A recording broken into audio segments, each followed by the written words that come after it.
Self-sufficiency is a myth. So a lot of folks are talking about today, if shit hits the fan and they're going to bug out, they're going to be self-sufficient off grid, and they're going to have everything they need to survive the apocalypse. I'm Justin Hitt with Prosperity Homestead, and let's talk a little bit about that.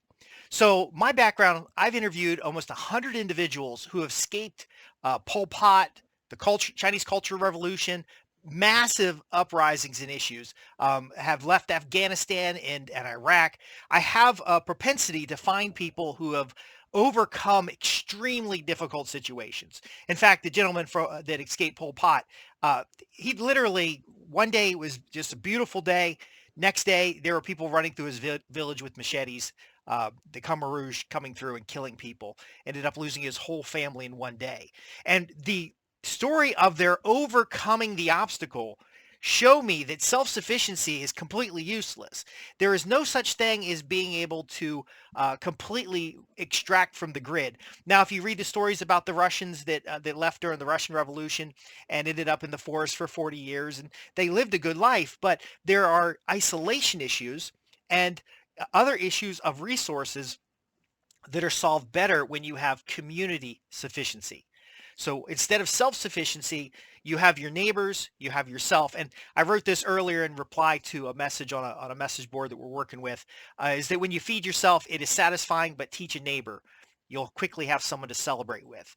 There's a reason that historical communities had festivals and celebrations. And even if you're in a good church group, you'll notice that those Sunday night dinners or their Friday fellowships or the men's group. I have fond memories of the men's group at the United Methodist Church in Borganza, Maryland, where we would get up 5 o'clock in the morning and fix a breakfast for the guys, and we'd sit and have a meeting, and we'd eat breakfast, and then we're out of there like 7 a.m. But the recharge of experience, the reconnection had more value than the safety of being someplace and being on our own. Now, I know there's a lot of folks out there that'd rather be on their own. I'm just fine being by myself. I don't need a lot of people around me.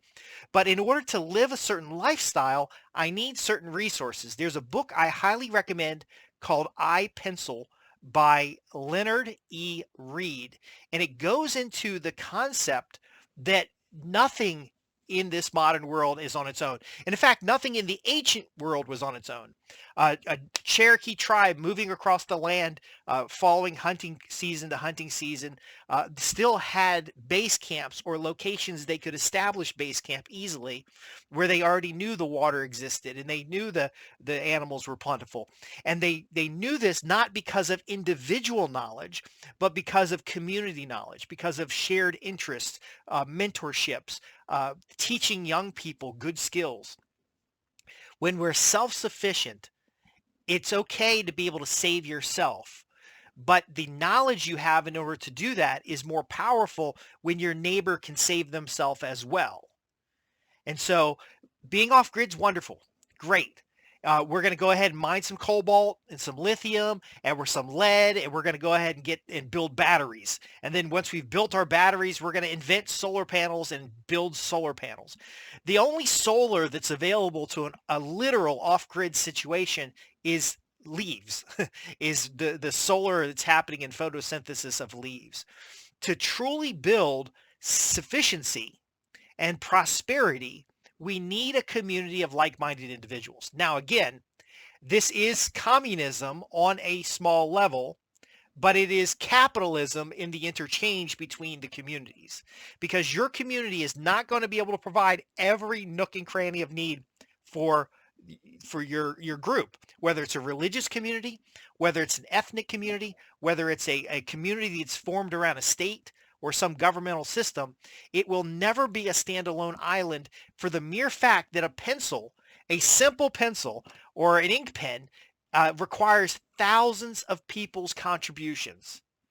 The most simple thing in your life requires a network, a very complex network, a network that's going to constantly have conflicts, a network that's going to have disruption, a network that is going to have things happen that causes the feeling or desire of independence and self-sufficiency, and causes the feeling of desire for you to just say, I ain't got to put up with this stuff. I'm going to go live in the woods. I'm going to live in a van down by the river. I've been telling people that lately because I'm kind of pissed with what's going on. I don't know about you, but I'm frustrated by the decisions of the government. I'm frustrated by different political decisions that go into our commercial system. I'm frustrated by big companies demanding we do certain things. There was an article just out that explained that humans breathing has an impact on climate change, and it's a negative impact. And I'm thinking, well, what are we just going to stop breathing? We're going to hold our breath till this is solved? But remember, all of these, and I'll not get into this thread, but the even in the concept that CO2 heats the planet, CO2 is not the most impactful greenhouse gas. It's actually water vapor. And without water vapor, we wouldn't have rain, we wouldn't have the plants, we wouldn't have the other things. So what I want you to look at is the system of things. So when you read iPencil, you're going to see that there's a system. For you to be self-sufficient and for you to take care of your family, you need to have certain things that you cannot produce in a modern world. Yes, you could I enjoy bushcraft. I know some people who are experts in survival skills, experts in bushcraft, but I wouldn't want to have to build from scratch all the things that I need for a healthy and successful life. We have progressed a long way. Yet, those skills are foundational to understand what is our necessity. So I don't want to get into like a spiritual or an enlightenment discussion here, but when you get in touch with your inner needs and desires, you can identify what is a want and what is a need. And if we focus and build on the needs, that then we can drive home the outcomes that we're looking for when it comes to producing that satisfaction of self-sufficiency, because we desire that for some reason. We desire to be independent and not have to put up with this BS or anything. But we have to have the identification of community, because here's what happens. You're out there in the mountains, and this has happened a few times where community sets up and they are contrary to the ruling, the elites or whoever's in charge, and they become a threat. And now because they have a single location and because they have isolation and because they have a limitation on resources, meaning they have to either import resources or they have to produce the resources, they can be easily embargoed. They can be easily, trapped and later invaded. So we have this at a community level. We have this at a state level. We have this at a national level. Now, what is the solution? Because I interviewed almost 100 individuals who have escaped dramatic revolutionary events, transformations in their government that were for the worse, but they always took with them the best of what they had as foundation for where to rebuild in the future. So we're doing this nomadic caretaking for two reasons. Number one is you have to be able to feel comfortable with the least amount of things. Okay, the things that we have around us are not guaranteed. Tomorrow is not guaranteed. And if you had to start over, would you have the skills to start over? So that's your basic survival skills. That's your ability to start, to be a self-starter, to do things without having someone tell you you have to do them. It's planning, it's thinking, it's clarity. And we teach that from, I don't teach the survival part. We have a part, somebody that I recommend that we teach that, but you can go to a course anywhere. But we go from absolute basic primitive camping all the way up to designing and establishing your homestead. Now, the thing about designing and establishing your homestead is it's a permanent location. And so can you restart that in the seasons? Because your garden's going to grow and then have to restart in the next season. And can you do it in such a way that you're better for the growth? And what ends up happening is that there's going to be some areas that you're very good at.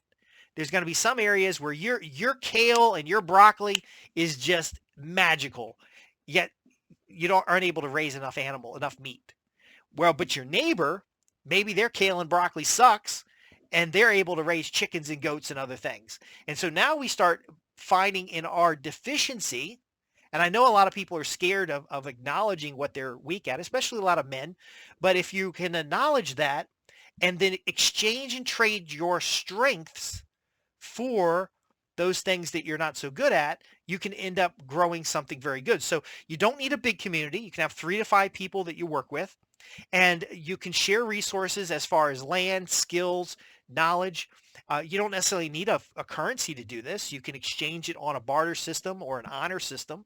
But essentially, this allows you access to resources, because what happens is when you start scaling a homestead, and that's why we talk about a homestead, small farm, and an estate.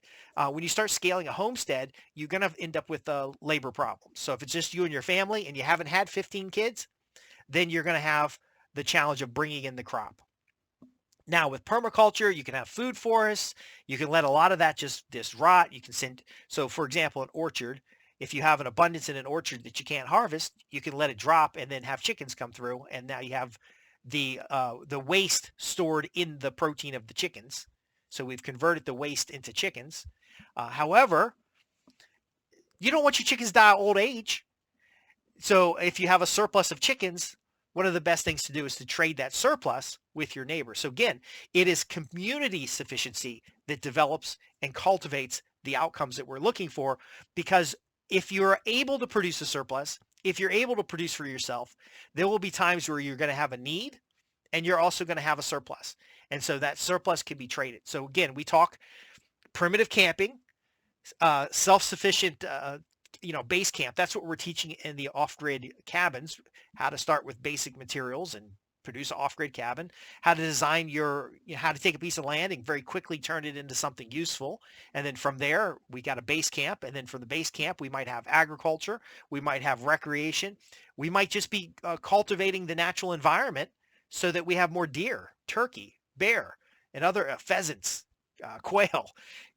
So what we're really getting at here is that when we focus too much on ourselves and we try to make ourselves so sufficient that we don't need nobody, we don't need no man, we don't need no woman, we just going to live in the woods like a hermit, we're missing out on the opportunity to level up and to develop community. So a lot of these folks who had to escape a terrible situation, shit hit the fan in their community, and people were literally running through. One interview was with someone in Rwanda, and they literally had people running through the streets or walking through the streets with machetes, indiscriminately killing people that they perceived to be part of a different tribe. And so it didn't matter if they're actually a part of a different tribe. They were just going crazy and butchering people. And it took putting aside differences, and those who escaped, whether through a refugee program. This particular interview I did was with somebody who came to the United States through a refugee program. They found that forming communities with their neighbors, celebrating tradition, following ritual from the homeland, gave them a sense of belonging, but very quickly expanding that community into either like-minded individuals, or a lot of these folks, they really enjoyed coming to America, and they actually became more and more constitutionally minded. They found that the right to self-defense was a means that could have prevented the problem that they had. They found that the free speech could have moderated, or at least made people more aware of the problems before they happened. So they experienced shit hits the fan, and their response to it was, well, maybe we should be allowed to speak up. Maybe we should be allowed to protect ourselves. Maybe we should be allowed to live without government interference. And so those are the same feelings that a lot of you folks have, that causes you to want to bug out, that causes you want to be self-sufficient, it causes you want to move off grid so you don't have to depend on other people.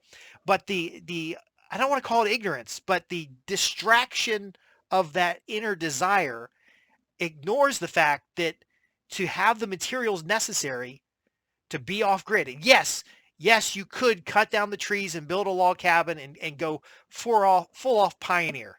That's great. But let that be a hobby, not the actual thing that you live in. Because, for example, we have modern advances in medication. We have modern advances in health and understanding of health. So while you can cure a lot of things with herbs, there are things that you probably should go see the doctor, at least for the diagnostics. There's a lot of preventative medicine that you can use.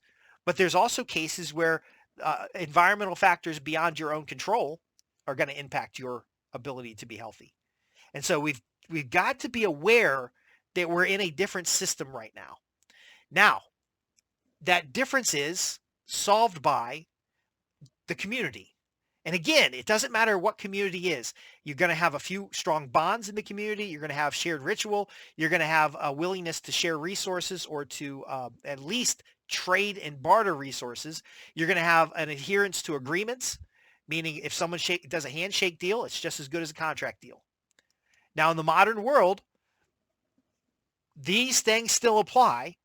And when we have an event where we have a natural disaster or where we have civil unrest or we have these things that are compelling you to leave a community, we have to do that mindfully.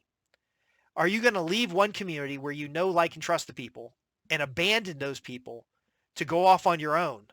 Or are you going to build something where you guys can go together? And that's why we talk about, again, family compounds, retreat centers, community activities. If something goes bad in your neighborhood, does your church, does your social organization, does your fraternity have the skills, resources, and ability to help that local community? See, by helping the local community, by learning something and teaching it to your neighbor. So I'm working with a group of people who literally, if they're doing better than their neighbors will come armed to the teeth and take all their stuff. And so what we got to do to overcome that, and we do a lot of social experiments here. We do a lot of practical stuff that we don't usually talk about. But the underlying thing, though, is if they can teach their neighbor, now there's two people to defend the property. So if you and your neighbor are both self-sufficient, yet cooperative in a community relationship, which is always going to be good. Sometimes you're going to argue. Sometimes there's going to be bad blood, but you've got to overcome that to share resources, to trade, and to build a surplus that now you can use to leverage to get that next neighbor, to get the next neighbor. See, do you know the neighbors around you? Do you know the person who lives across the street that lives right next to you? Could you invite them over to dinner and not be embarrassed about your house, not be embarrassed about their situation, to be a helpful and an informative ear? See, there's cultivation of self-sufficiency that has more to do with how you build up yourself, your skills, your understanding, your abilities. But it isn't meant for you to stay there. It's meant for you to exchange that information with your neighbors, to help your neighbors when they have problems, to build up mutually beneficial relationships, because I can understand that you don't want to help somebody who might not help you back. I can understand if you don't want to give, if you're not going to ever at least break even. And so it's a complex approach, but what we're trying to do here at Prosperity Homestead is to get you started, Because yes, if you're living in a city today, you will be impacted by supply chain issues. And so if you don't have a good, strong pantry going, if you aren't managing your household so that you have food for storms, at least natural disaster, maybe in your lifetime, and I hope you never have to experience this, but in the Chinese Cultural Revolution, there's one story where the previous week, the kids were being harassed because they were wearing Western clothing. And then the next week, their house was burned down and they saw these so-called revolutionaries wearing the Western clothing. It's real idiocracy when it comes down to a collapse of society. And yes, you need to be mentally prepared and self-sufficient in your abilities to move. But that is only the response to the immediate threat. After that point, you want to have communities and networks of networks of individuals who can help you with resources and that you can help with resources. You'll always have something to trade. Networks of information, quality information, so you know what's going on. A means to communicate when communications is suppressed. And I go into this in more detail when it's in a program I went through on how to survive an economic collapse. There's some other programs that we've talked about in some of the coaching programs. But again, there's a reason people want to be self-sufficient, but self-sufficient is not a means to the end. If you want peace, if you want security, if you want healthy food, if you want good neighbors, you got to cultivate a community. And so our community here is connected with a number of other communities. And if you want to be a part of what we're doing here, we do have coaching programs. We do have classes on site. Most of the classes I work with other people because I'm not the best teacher in every topic. I only have a narrow scope of interest. But ultimately, self-sufficiency is a myth. Community sufficiency is the only thing and the only sustainable solution. So let me end on this. Sustainability is longevity. And so in order to build something, We have to have principles and tenets and foundation and ritual and the willingness to at least trade surplus. I'm not talking about, a central authority taking all the surplus, but a community or commune such as, a set of monks or the Amish or a religious community. They have a willingness to share with each other through mutual exchange. I loved having potluck dinners and going to big banquets, and I'm still involved in a number of organizations that do that, but we're not there. We might be there to impress, bringing our very best dish, but we're not there to take advantage of someone or to get. We're there to share. And it's not a sharing in the socialist or communist view because there's no central authority telling us to share. We're just good people hanging out, having a good time, sharing some good food, learning some new recipes. And that is sustainable because there's nobody outside telling you what to do. That only happens in communities. It only happens with like-minded people. Now, you can be a part of multiple communities and you can have overlap in those communities. But just being isolated, just being self-sufficient alone, a lot of off-grid people go crazy. A lot of folks that have been isolated for long periods of time lose mental capacity to interact with others. And then when something happens, they're unable to get the resources that they need.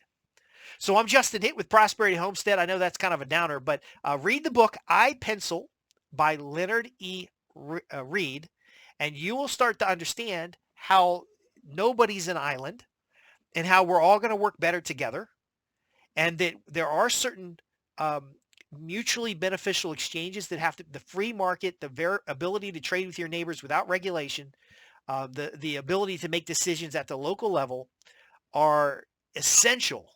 And that again is community. Thanks for watching. If you have questions about this or anything we cover, put them in the comments below or visit us at www.prosperityhomestead.org, where we have free resources such as a newsletter, as well as a contact page with a pretty little form on it that'll let you ask your questions. Again, I'm Justin Hitt, and if you want to learn more about my interviews with folks who have escaped actual shit hit the fan situations, which I know have a confirmation bias because a success bias because many of their family and friends are dead. But again, this was something being involved in different communities I've been able to learn about, and I've hopefully been able to share here, and I've shared in other channels. But again, start with the basics, but don't stop with the basics. Start with self-sufficiency, but end with community sufficiency. And then even beyond that, strong communities make strong countries. Thanks for watching, and I'll see you in the next one.